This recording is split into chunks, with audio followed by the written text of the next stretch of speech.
What's one thing that both American political parties agree on? I'm afraid it's subsidies for big businesses with lots of employees, even if it comes at the expense of taxpayers and consumers.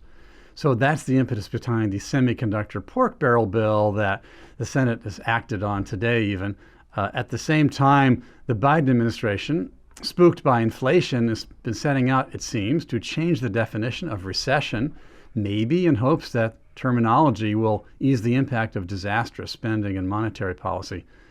And then there's Dr. Fauci, who now tells us that if he had to do it all over again, he'd insist on even more draconian lockdowns and restrictions. We will discuss all this and more in this week's episode of Independent Outlook.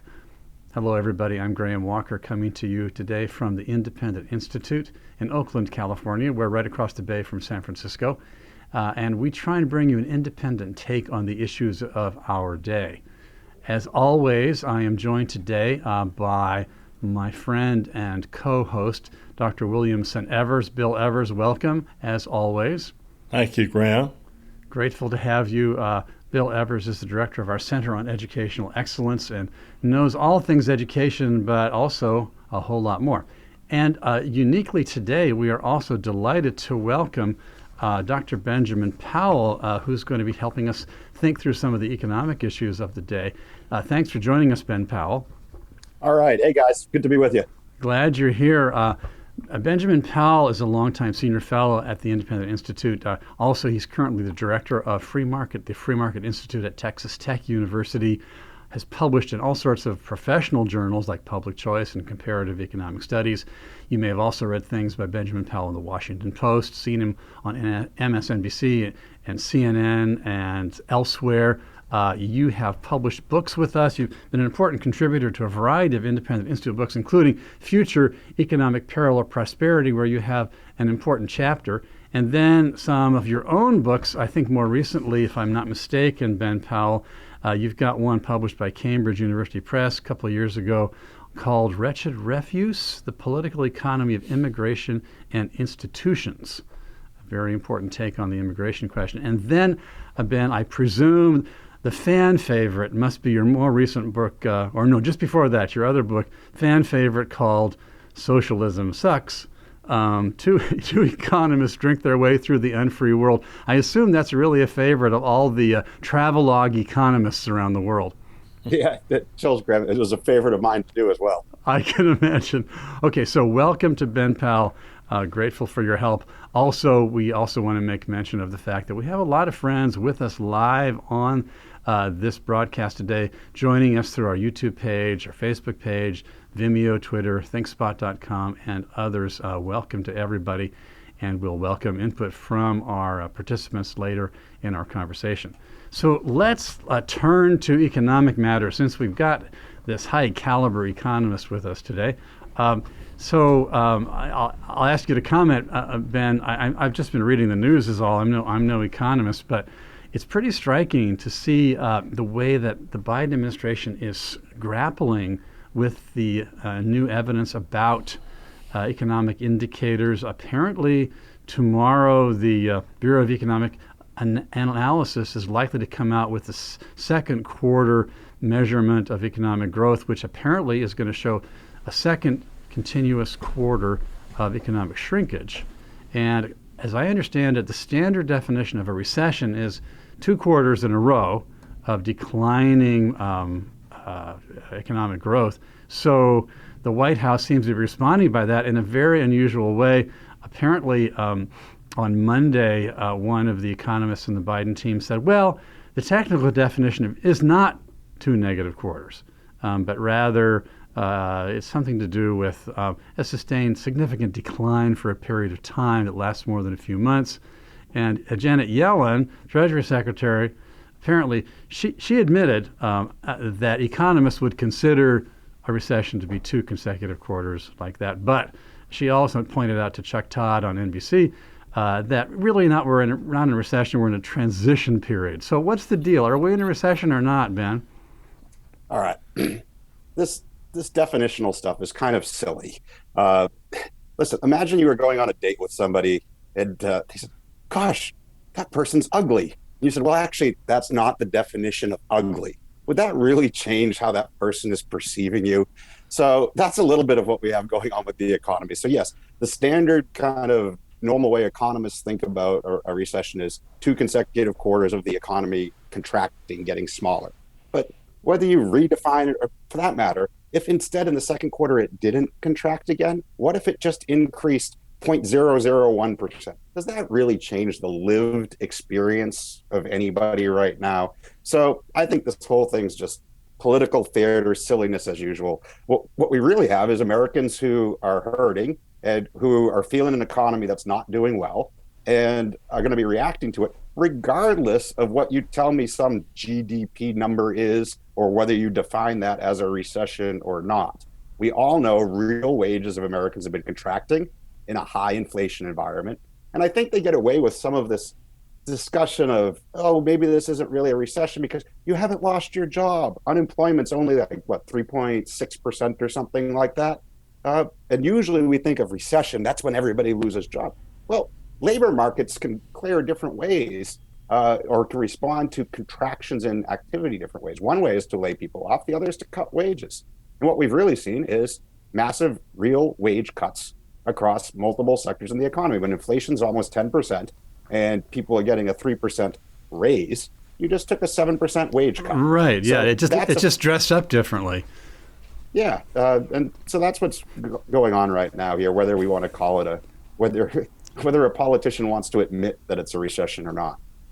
Well, So, I mean, I wonder, Ben, if you could say a little something for our viewing and listening audience about how we get into these recessions and depressions.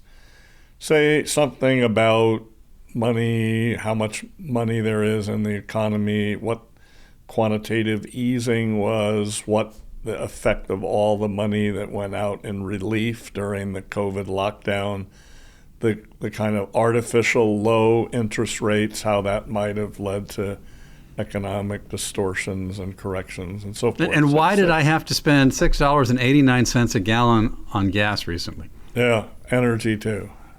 Yeah, so listen, there's a whole Bill, of course, you asked a big question with lots of stuff, but we've been on a roller coaster for over 2 years now since the beginning of the pandemic, and understanding kind of the broader economic fluctuations in that. First of all, what we had was a very different type of economic collapse during the early part of the pandemic.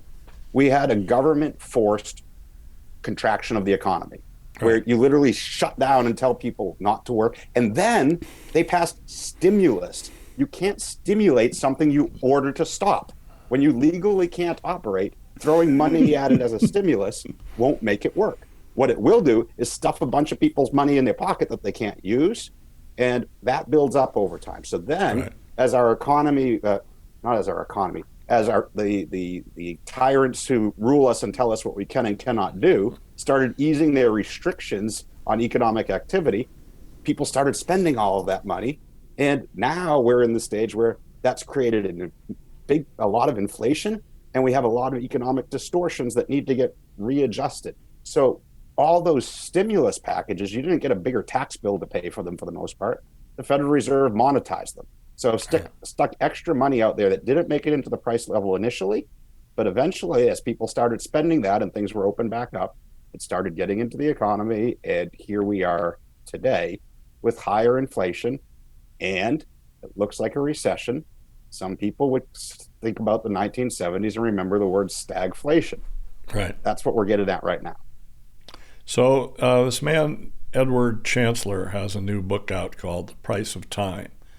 And he says if you look back even into the 1600s, you see that when there's a prolonged period of seemingly low interest rates below what might normally or naturally or organically be the interest rate, namely what you're paying to have things right now instead of later, you end up distorting the economy. What's your thought on that? Yeah, so I think that's basically right. And listen, if we were doing like a normal radio interview now, I might not go here, but this is Independent Institute. You've got a smarter following than most people. That's right. So what we really do in monetary matter, by we, I mean the government, is they're trying to centrally plan the market for loanable funds.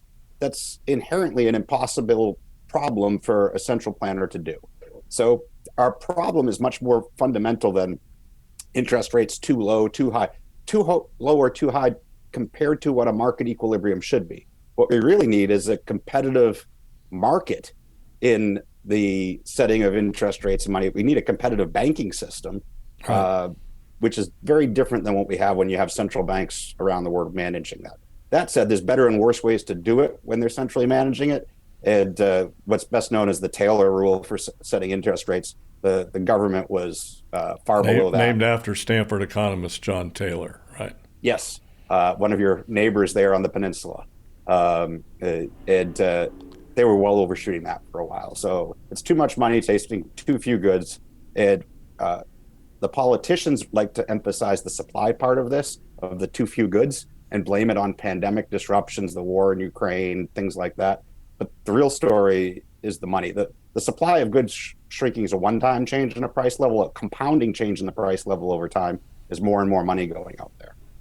Could I ask you to clarify one thing that I've been wondering about? It seems to me that this expansion of the money supply, which seems also to be related to federal borrowing, is not simply an artifact of the Biden administration, but seemed to have been going on during the Trump administration too. Am I right about that?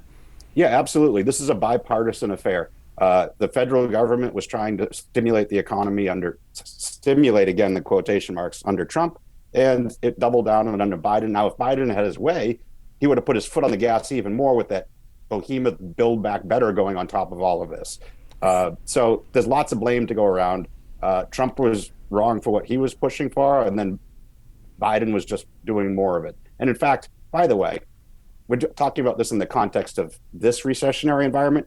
If we go back to the financial crisis of 2008, 2009, and we think about the response under George Bush and Obama, it's the same thing. The type of stimulus and fiscal stimulus and monetary push under Bush, Obama did the same things. He just did it even bigger and worse. So you're quite right, Graham, that this is a nonpartisan affair. Yeah, and it's really, sometimes it's hard even to distinguish levels of better and worse because their records are all so similar. They all have the same kind of impulse in response to these pressures. I recall pretty vividly that during the Trump administration, President Trump was very frequently pressuring the Federal Reserve to keep interest rates low. And it looks like in retrospect, maybe that created some pent-up need to raise it higher. I think even today, the Federal Reserve has raised the base interest rate by 75 basis points. I'm not quite sure how that affects me, but I know that it's a jump, right? Yeah, and by the way, also to be fair, under the Trump administration, while politicians always are pushing for lower interest rates because they like to put the punch bowl. Especially there's an election coming. Always, yes. There's a huge scholarly literature on political business cycles of the push on this. But to be fair, on the Trump side, at least there was, in terms of the regulatory agencies, a pullback, which was a supply side stimulus. And that's particularly relevant in the energy sector where we see some high prices now.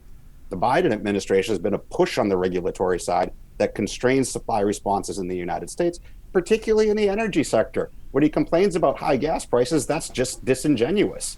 When he pushes his Green New Deal, that entails high gas prices. Right. So that part of this isn't an accident or simply a monetary stimulus, but part of the overall agenda. We're going to come back to some other details later, but let me just jump ahead for a minute. You mentioned energy and so forth. It seems that President Biden is kind of in a quandary because he promised many of his supporters that he would press forward with something like the Green New Deal and set out to restrict oil supplies, cut off the Keystone Pipeline, as you said, increased regulatory controls that limited the energy supplies in different ways, but now seems to be regretting the effect that's having on gas prices because that's going to affect people's perception as they go into the next election. What's a president to do when on the one hand he wants prices to be lower for energy and on the other hand he wants the whole country to switch over to I don't know, hamster wheels, something other than fossil fuels. I notice that the German government has said it's not going to mothball some nuclear plants. And so the ruling coalition in Germany are Social Democrats, Greens, and the classical liberal party, the Free Democrats, who have been, the Free Democrats and the Conservative Party, the Christian Democrats, have been saying you should retain this nuclear power that you have. And anyway, the Green Party, of course, is very upset. So this is a little confusing. What's a green energy guy supposed to do? Well, Graham, I think when you said what's a politician to do, they do the one thing that they're good at. They lie, and they lie. So they lie about how much of the policy they promise they're doing and actually do less so it doesn't screw things up as bad as it would if they did what they said. Yeah. And two, then they blame other people for the bad things that are going on instead of their own damn policies. So it's the greed. You can't explain anything with greed. Greed's constant. It's like gravity. It's there. Right. So it's not like changes it, but they blame it on that. So it's just, by the way, this is, again, bipartisan affair. If we take Trump on probably one of his worst issues, international trade, his rhetoric was worse than his reality. And then he blamed different outcomes on other things that were his own fault. So this is what all politicians do. Yeah, they certainly do. I mean, the thing with President Biden is when you promise your supporters that you're going to enact damaging policies, and then you get in power and you start to enact the damaging policies, then the damaging policies create damage.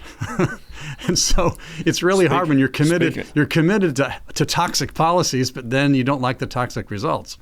So speaking of toxic economic policies, we have the semiconductor subsidies that are just have gone through the Senate and are going to pick winners and are going to have micromanagement by the federal government. What's your reading of that, Ben? Oh, and before Ben answers, let me just jump in and point out Ben is the perfect person to address this. We recently put on our website something that you published in The Hill. Here's a picture of it for those who are able to see the screen. The U.S. is serving up pork to semiconductor manufacturers, just published a few days ago. Thanks for making that available to all of our friends, Ben. And if they go on independent.org, they'll see it. That's right. Yeah, well, you're exactly right, Greg. This is a pig dressed in high-tech clothing. So this is pork barrel politics for semiconductor interest groups, and for that matter, the politicians who probably were buying call options on these stocks before they passed the damn thing. It's a $52 billion subsidy to U.S. semiconductor manufacturers. And there are at least a few very bad economic arguments that people are making in favor of this. We have economics more than a 200-year history of talking about why free trade and unsubsidized trade is the road to prosperity overall and makes both countries trading and the people in them better off. And economists have beat their head against the wall, coming up with different theoretical exceptions to this, little places where it might not apply. And one of them that's well known to any is a national defense kind of exception of like, well, yes, free trade undistorted by tariffs or undistorted by subsidies would make us better off. But sometimes as an industry that's crucial for national defense, so therefore we have to subsidize it or protect it in case we go to war, our supply won't be cut off. And that's what the politicians have been talking, or one of the at least two things that politicians have been talking about with this one. And I think that's the one that got the Republicans voting for this. Is that right? Yeah, there are some innately protectionist Republicans, though. That's true, them too. Mm-hmm. This bill united protectionists, it united hawks, and it united those politicians who were bringing home the bacon to their district, or for that matter, buying call options and pocketing profits. And that the bacon is also going to the labor unions. They're a part of this too. Yeah, so part of this is any company that receives the subsidies has to pay the union prevailing wage on this. Right. You're absolutely right, Bill. That is part of the law. And the president told the company leaders that he was going to help direct who got this money.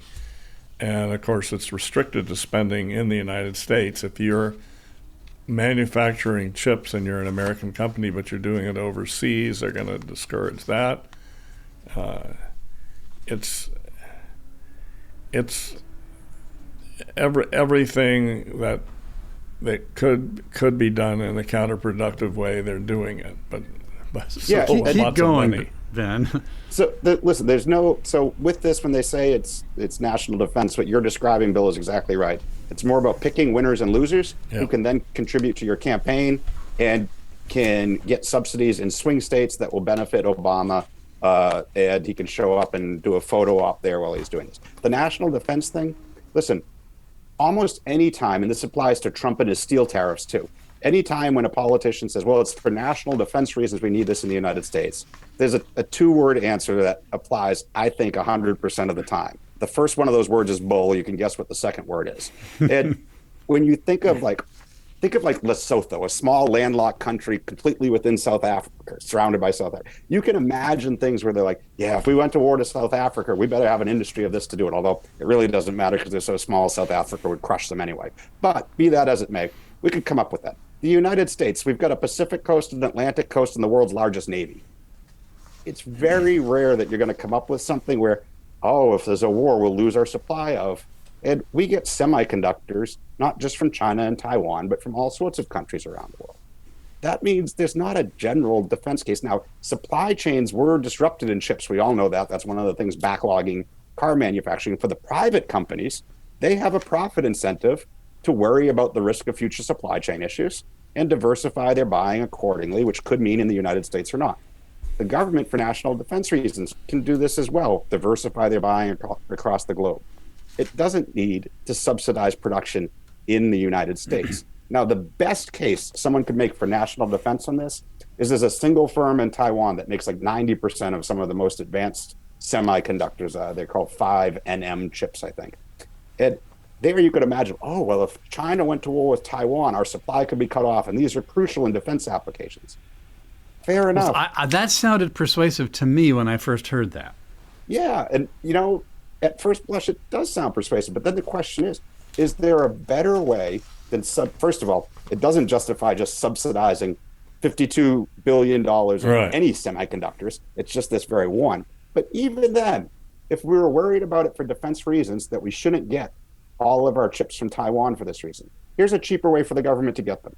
Announce that they're going to pay 10% above market price for 5nm chips from anywhere manufactured outside of security risk from China. If nobody comes on the market to supply them, raise it to 20%. Whatever that number is. Someone's going to come on and supply it as the price goes up. Right, and it could be from it could be in Slovakia, it could be in Nigeria. We don't really care as long as they're high quality and what we're looking for. And it could be in California.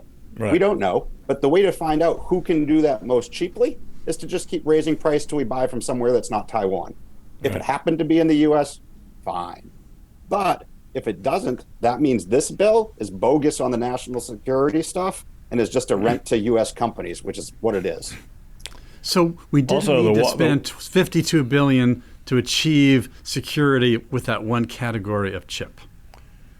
Absolutely. Completely unnecessary. Also, the Wall Street Journal today says, don't forget that with all this micromanagement and political conditions that are coming with the money, they're going to distort the capital structure. They're going to distort where the investment goes, and that will be counterproductive. So it's Bill, that's a great lead-in to one of the other arguments that people who are semi-economic literate will make about this. And they'll say, but the market's already distorted. Yes, I believe in trade and comparative advantage and all of these things, but other countries, China, Germany, Japan, South Korea, India, they all subsidize their chip industry.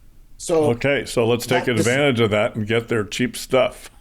100% with you, Bill. That's the argument, right? Because they say it's unfair to producers. Well, of course it's unfair to producers. But this isn't athletics. We run a 50-yard dash to find out who's fastest. That's the only point of the race. There is no other product being produced. In the economy, it's not about who's the best producer. It's about best serving consumers. Right. And if people abroad subsidize their industries, they send us cheaper stuff. We keep that stuff and then maybe the U.S. semiconductor industry gets smaller. Thank you, South Korean taxpayers, for helping us buy this stuff more cheaply. We get their chips plus other stuff that we make. Sounds like a much better deal. In fact, I hope they subsidize it so much that they just, send us the chips for free. So it's interesting that in this bill, if you look at the votes that we just had in the Senate, you see it's not only the Democrats, this is a Biden-led initiative, but substantial number, double-digit numbers of Republican senators voted for this. So once again, we're seeing bipartisan efforts to hand out favors and distort the economy. So just to be clear, I mean, those Republicans who voted for it, I'm sure a number of them were, defense hawks or whatever you said, but a number of others, as Bill pointed out, they're concerned not just with the fairness issue they want their companies, but they're thinking of all the employees of those companies. Maybe they're in Ohio, wherever they might be, and they're thinking it's not fair to those workers that the Chinese government or other governments are subsidizing their companies for the same product. Shouldn't we protect our workers from the tax subsidized efforts of other countries? Because it's not just a matter of fairness to the companies, but maybe fairness to the workers. And I instinctively feel something's wrong with that argument, but I think you could probably give me a better answer than I could to that concern. Well, yeah, it's in a fairness sense, it's not fair to the company or the workers there. But the good news is, let's say they subsidize it so much they put all of our semiconductor producers out of the business. Good news is we don't have to burn the factories and shoot the workers. Instead, what happens is they get laid off, and like anybody else in the labor market, they eventually get reemployed doing something else where they can create value for people. And, in terms of layoffs from international trade, about half the people who get laid off end up with higher paying jobs afterwards, about half with lower. So it's just the normal churn of the economy. So yes, there's transition time, and anybody being unemployed or laid off from work on a temporary basis endures a hardship. But the bigger picture is they get reemployed doing something else, and that's how our economy grows over time. And just because it's a foreign subsidy isn't fundamentally different in that transition than whenever we get a new technology. A new technology comes along in automobile manufacturing 120 years ago. And makes the carriage industry suffer, right? Right. And people in the carriage industry, we didn't shoot them either. They got reallocated and went on to other jobs, and we became wealthier as a result. Foreign trade is just a production technology, not fundamentally different than an assembly line. So if part of that production technology involves South Koreans or Germans subsidizing their producers, so be it. That's a different way that we get more stuff, just like technological advances. Let me add this thought to that picture. Maybe another thing that at least that I can grasp is that it really isn't the best role of government power to freeze the current economic status quo into a kind of a stasis, as if somehow it has to be preserved. In fact, if and when government does that to benefit workers allegedly, or for the sake of fairness, or for whatever reason, we would actually all, and have to the extent the government has done so, will all end up being worse off in the long run. So protecting workers is a really wonderful impulse, but it may be that your approach would be more advantageous and beneficial to workers in the long run than the short-term so-called protection of workers in the short run. Have I got that right?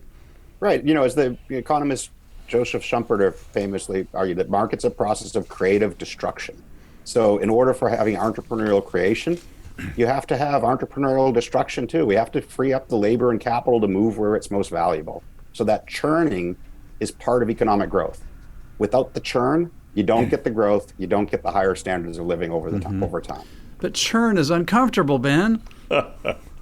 So speaking of work is uncomfortable, Graham, and that's how we get stuff. Exactly. So speaking of Republican subsidies and corruption and things like that, I saw a fascinating piece in the New York Times about Mississippi, where there was a story that the money that was supposed to go to poor people in the state of Mississippi was instead going to pet projects of Republican leaders. The governor, Brett Favre, right, the quarterback, he had promised to make a charitable donation. He didn't want to come up with it, so they raided this fund for poor people. Amazing stuff. So we have brilliant crooks out there, apparently. Yeah, well, as a lifelong Patriots fan, Brett Favre is at least kind of poor compared to Tom Brady. Point taken. You mentioned a little bit ago the pressure on supply chains and so forth. And this is maybe a local story here in California, but it really has national implications. You may have heard about this, Ben. I know you have, Bill, how independent truckers here in California pretty much locked down the port of Oakland for almost a week. Right near the Independent Institute. Right near our offices, yeah. And they did that as a protest against this legislation enacted by the state called AB 5, Assembly Bill 5, which has the effect of squeezing out independent contractor truckers. And, of course, independent contractors have many, many other types.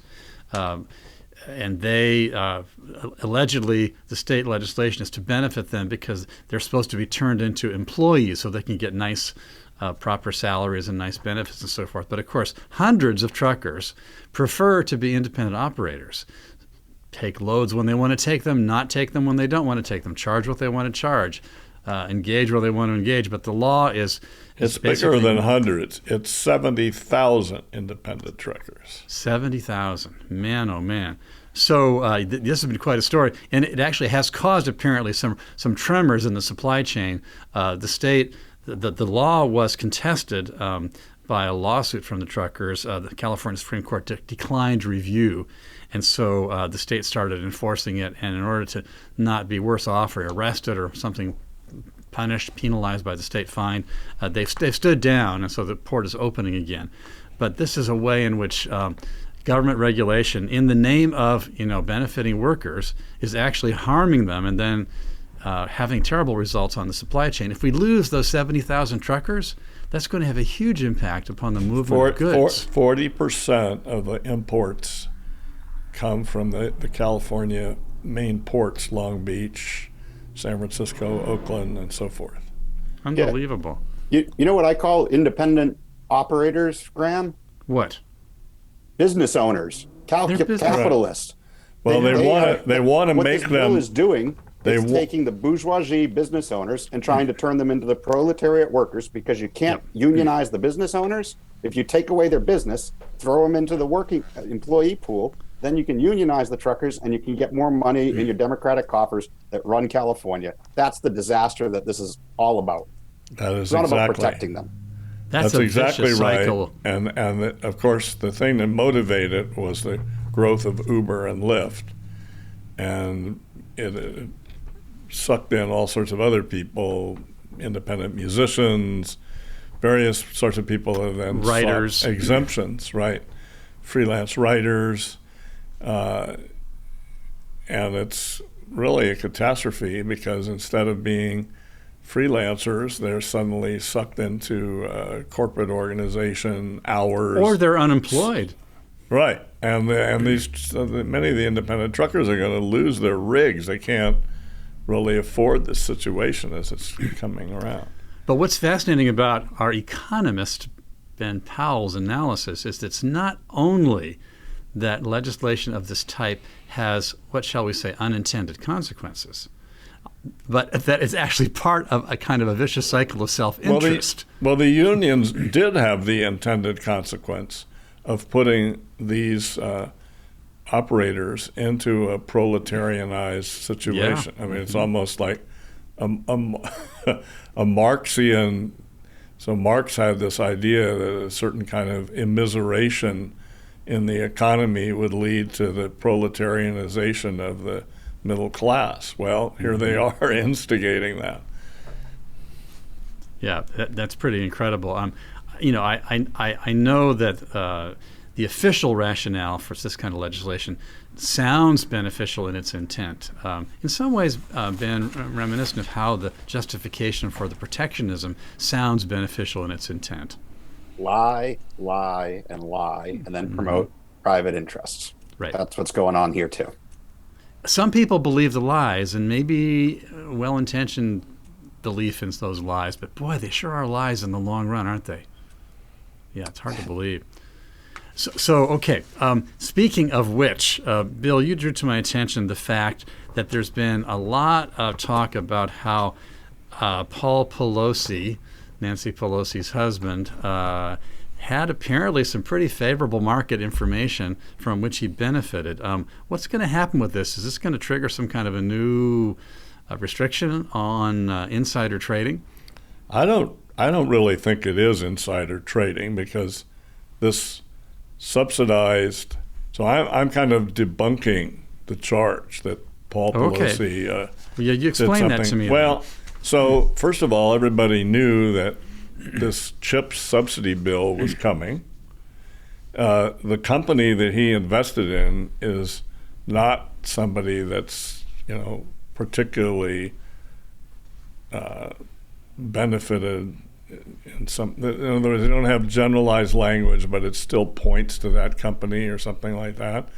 Paul Pelosi has been a sophisticated investor his whole adult life, so I sense that people are frustrated. They're frustrated by the fact that many people in Congress do seem to benefit from things that they're legislating on. But I also don't want to have a market where people with good information about the future are not allowed to invest along those lines. And a lot of the supposed intellectual rationale for insider trading is simply punishing having valuable information.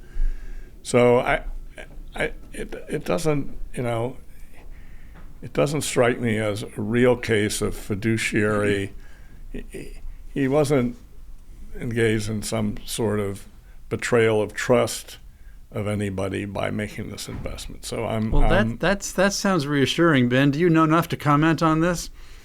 I'm a little skeptical. So actually, like Bill, I do share the idea that insider trading per se shouldn't be illegal, because private information, when it's acted on, makes market prices better reflect the real reality. Exactly. So there's an efficiency rationale for it. So I'm with that. What I'm not with is allowing people to trade it when their spouse or themselves are the ones who make the rules that then change what the efficient market and the outcome it. So I don't know. Maybe if Paul Pelosi can do this after a day of wine tasting in Napa Valley, if we set up a slalom course for him to get back to the office and he makes it there, then we let him. He passes the DUI test, right?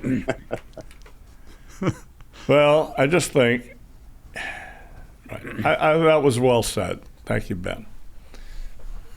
Of course, you can't help thinking in connection with that story about the fact that Speaker Pelosi is contemplating a trip to Taiwan, and the Chinese government has weighed in, apparently with a warning to the U.S. government that there'll be serious consequences if somehow the Speaker of the U.S. House goes to Taiwan, reinforcing presumably Taiwan's independent aspirations. It's all very complicated. The weirdest thing, the most peculiar thing, is that the U.S. military is telling her not to go.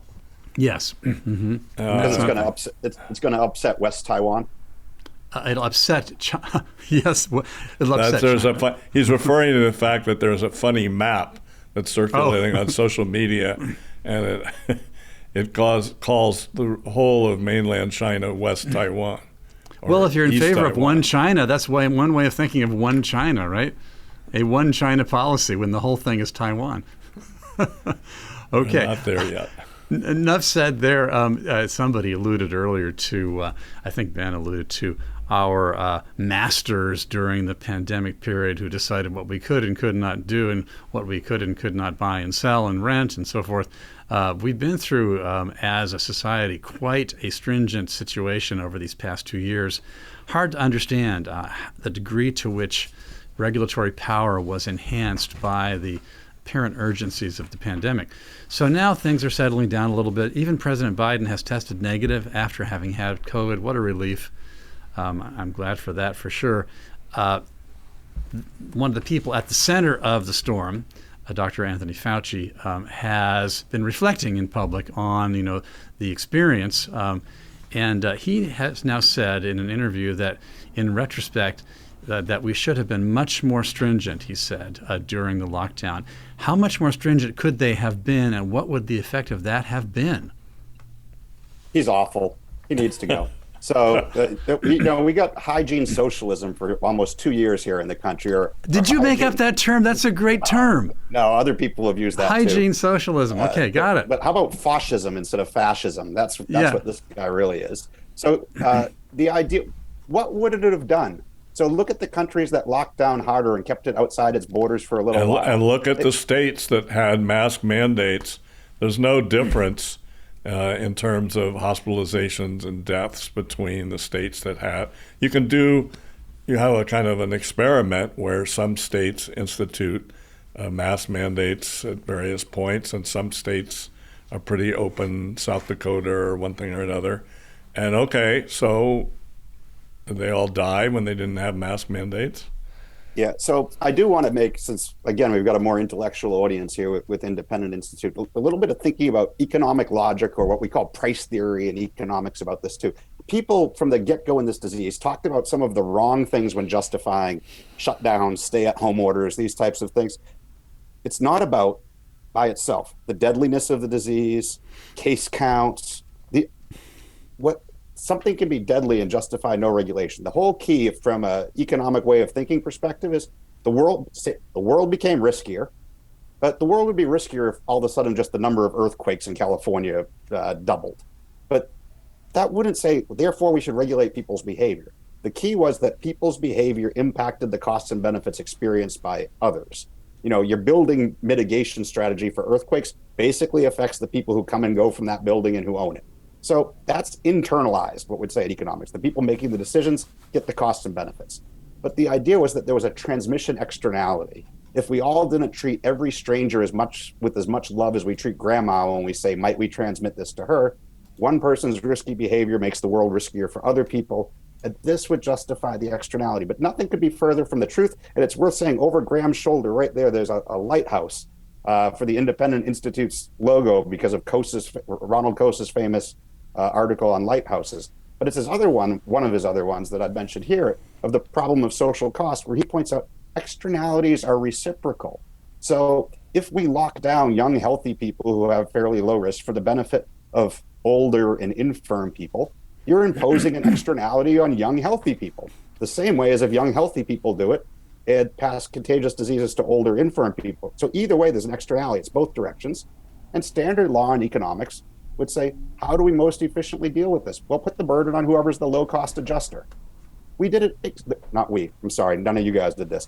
The government Right. did it the exact opposite way during the pandemic. It said, lock everybody down, stay at home. Young, healthy people who are earning a living, who are getting your education, you stay home.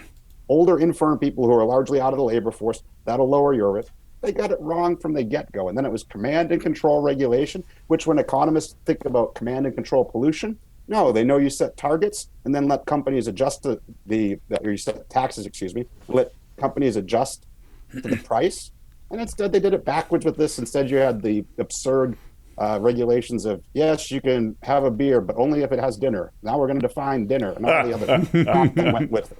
The price theory economics behind this entire episode globally, every country went about it wrong.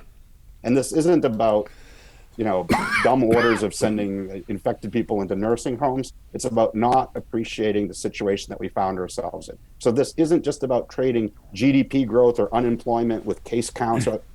It's about the logic of restricting human behavior, Right. and what type of externality there was and what type there was not. Because a lot of it was internalized. If you go into a restaurant and you're worried, and many people were very worried about potentially catching the disease, but also value going into the restaurant, that restaurant has to balance people's pleasantness of their experience versus they're wanting to avoid disease, and try to find the right policy. and each restaurant should be different, and it should cater to different groups of customers. That's how a market sorts itself out. Instead, one size fits all, fascist control, and now that guy's doubling down and saying he wants more power and would do it again. Yeah, or would do worse. He would do worse, apparently. The other thing we have in this country, thankfully, to determine what kind of rules are required and mandate, what kind of force is exercised, is our constitutional and legal system. And I found it striking that Dr. Fauci a couple of months ago made again some very striking public statements after courts struck down some of the mask mandates for travelers. And he had said, this is a CDC issue. He said it should not have been a court issue. Wow. So what that means is that even though jurisdictionally the CDC didn't have the authority over that, it didn't have the authority over whether there could be evictions from rentals either. The CDC has legally defined authority, but to Dr. Fauci and others, in that line of thinking, it doesn't matter how the law defines jurisdiction for power. If something is allegedly scientifically necessary, then there has to be government power to enforce it. The law be darned. Well, I want to speak out here for the Ninth Amendment unenumerated right to travel, which the courts have seen in our dignity and liberty interests and so forth. And he thinks he has control over that as some kind of self-proclaimed expert. Well, these people are health fascists, and they want to optimize on one margin and one margin only, and impose it on the rest of us. Listen, every intervention to promote health comes with trade-offs, and epidemiologists, physical scientists, they have no expertise in trade-offs in human societies with competing ends. There's a science that deals with this. What's that science that does trade-offs? Economics. Economics. Right. Speaking of trust the scientists, they don't know the science that they're talking about. Once they're imposing policy, we're dealing with trade-offs. Once we're dealing with trade-offs, we're dealing with different human subjective values that are being disturbed. And how do we reconcile these? Mm-hmm. Speaking of hygienic socialism, hygiene socialism. So we have this monkeypox disease. And so there are political incentives not to say that essentially homosexuals that are engaged in active sex are the people that are in most danger, because that might stigmatize them. On the other hand, when they word it too generally, they might not alert the homosexuals enough, and they might scare the people that are not really likely to get it. Then they have millions of doses of this stuff sitting in Denmark, but the government regulatory agency that's supposed to supervise them has never gotten around to double checking these doses. So these are as the vaccine doses? Yeah, vaccine. They have a totally effective vaccine. Can also be used for smallpox. But they refuse to release it to send it to the United States. Amazing incompetence of government agencies. But you can imagine, given the dynamics that we've seen over the past couple of years, that this talk of monkeypox and the threat of it spreading might have some people kind of perking their ears up, a new opportunity for the exercise of power. They're asking to have a new monkeypox czar for the whole United States. Look what those in power who like exercising it got out of COVID. They got out of COVID what they've tried to get for decades out of climate change. A population that was scared and was looking for parentalism, not paternalism, parentalism where they wanted to look up to the government and have the government take care of them. And they happily oblige to control our lives. People have got tired of COVID, so they've tried coming back with climate change again, and people said, meh, not really that scared right now. Very low in the polls. Hey, monkeypox, maybe we can scare them and take their liberties that way. Once again, Ben Powell has what I think is a penetrating insight into human motivation. He's mentioning climate change and the allure of that as a way for the power elite to take charge. So Biden had this very elaborate climate change, as Graham was earlier describing it, his own version of the Green New Deal, but he wasn't able to get it through the Senate because Senator Manchin of West Virginia blocked it. And so now, well, at first he was considering having a national emergency, which would give him immense powers. But now he's having lots of little baby emergencies.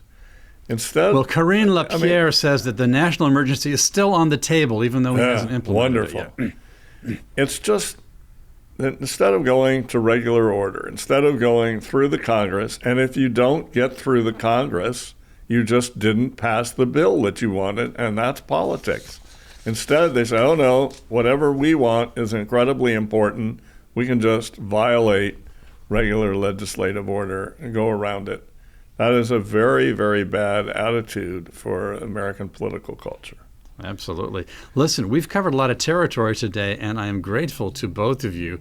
I'll give you a chance in a minute for a parting shot, each of you if you want it, but I do want to remind our friends who've joined us and who may be watching this later that you can go to our website, independent.org, for a look at Benjamin Powell's article on the semiconductor pork bill and a lot of other information on this kind of topic. We encourage you to look to us for resources that do give a pretty penetrating analysis of these issues. And then back to first to Bill and then to Ben. Any parting shots you want to give us, Bill? Well, I thought one of the saddest things that I read in the paper in the last few weeks, they're trying to revise one of the most popular reading instruction things in K-12, so really early years when you're learning to read. They had left out phonics. They really did sort of the look-say, whole word approach. So the woman who had this was going to put phonics in, but she can't get her book published because people are fighting over how much race-related critical race theory stuff can be in the books. The liberals want more, and the leftists, the progressives, and the conservatives want less, so they can't publish the book. So meanwhile, the old books have this anti-phonics, ineffectual approach to reading. So what's the solution, Bill? Well, probably they should publish two different versions, one for Texas and one for New York State. But, there you go. Well, that won't make people happy either. They want it all their way and not the other. Thankfully, Bill Evers keeps track of all the latest pathologies and toxins infecting the educational sphere. We appreciate your vigilance, Bill. Turning to Ben, any parting shots for us, Ben? My wife would probably say I've already said too much, plus she's waiting for me on a dinner date. So all right. Hey, we're grateful for your help. We thank all of our friends for joining us here at Independent Outlook and invite you to join us next time. Take care. Bye-bye, everybody.